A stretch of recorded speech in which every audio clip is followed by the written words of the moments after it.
पुरी जिला निमापड़ार मां पूर्णेश्वरी मंदिर ठारू काकटपुर अधिष्ठात्री देवी मां मंगला पर्यंत ऐतिह्य पदयात्रा करिसेंती ओडिशार उपमुख्यमंत्री प्रभाती परिड़ा। पुरी जिले में पर्यटन विकास और सचेतनता पाई विश्व ऐतिह्य दिवस पूर्व निमापड़ा ठारे काकटपुर प्राय 25 किलोमीटर पदयात्रा करिसेंती ओडिशार उपमुख्यमंत्री। निमापड़ारू अस्तरंग एक पर्यटन त्रिकोणीय भूमि। पर्यटन में निमापड़ा कोणार्क और अस्तरंग जोड़ी हेब।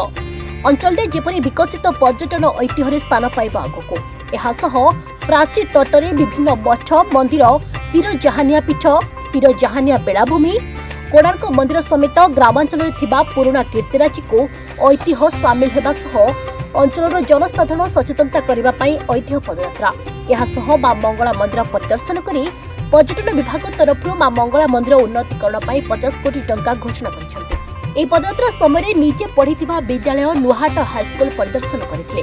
पदयात्रा शनिवार सकाल 7:15 समय मां पूर्णेश्वरी मंदिर बाहरी काकटपुर अधिष्ठात्री देवी मां मंगला निकट में 5:50 मिनिट्रे पहुंची। मां मंगला को दर्शन पर ट्रस्ट कार्यालय पर्यटन विभाग मंदिर ट्रस्ट बोर्ड सह बैठक कर आलोचना करते। पदयात्रा में ओडिया कीर्तिराजी संकीर्तन मंडली सामिल सह विभिन्न स्थान में अनेक साधारण लोक सामिल होते। पदयात्रा समय उपमुख्यमंत्री प्रभाती परिड़ा विभिन्न स्थान में लोकों भेटी स्थानीय अंचल कीर्तिराजी ऐतिह्य सामिल करने सहित पर्यटन क्षेत्र विकास पर आलोचना करते। एते किलोमीटर चलवा केवल माँ का आशीर्वाद संभव हो पारा।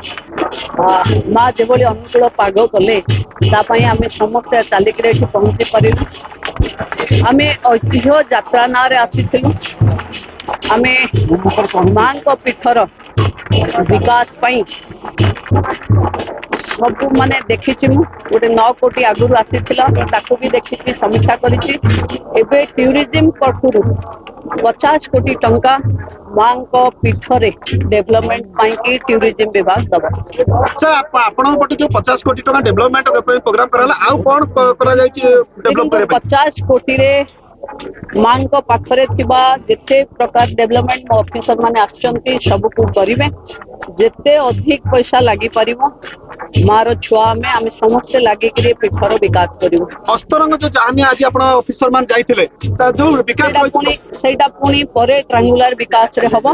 आज माँ को पीठ पई केवल मंगला को पीठ पई 50 कोटी रो व्यवहार करा। जय मां मंगला जो निमापड़ा ठारू देखंतु ये ऐतिह्य पदयात्रा माननीय ओडिशार उपमुख्यमंत्री प्रभाती बापा द्वारा ये परिचालित चलती सुपदक्षेप अपासी माँ को दर्शन कर सारे कृपा भिक्षा कर मंगल आगामी दिन में समस्त राज्यवासी उपकृत हेबे माँ पाखे पूजा अर्चना करें।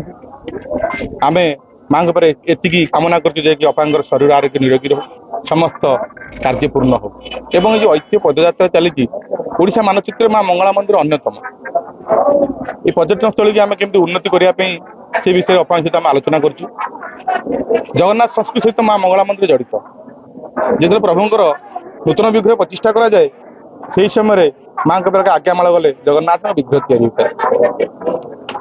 एवं प्राची नदी मंगला मंदिर प्राची नदी पुत जड़ित जगन्नाथ संस्कृति सहित आज प्राची नदी भी अवलित अवस्था जो जावा माता सिंगल बालीदेव साधु पुआ मैंने बेपार वाणिज्य करते आज प्राची नदी अवलित अवस्था एवं मंगला मंदिर फाटिक पानी गलुची वर्षा दिने मंदिर गर्भगृह नाट मंडप भोग मंडप विभिन्न जगार पानी गलुची यह आम अपांग कही माननीय उपमुख्यमंत्री कही सुपदक्षेप ना विश्व ऐतिह्य दिवस अवसर।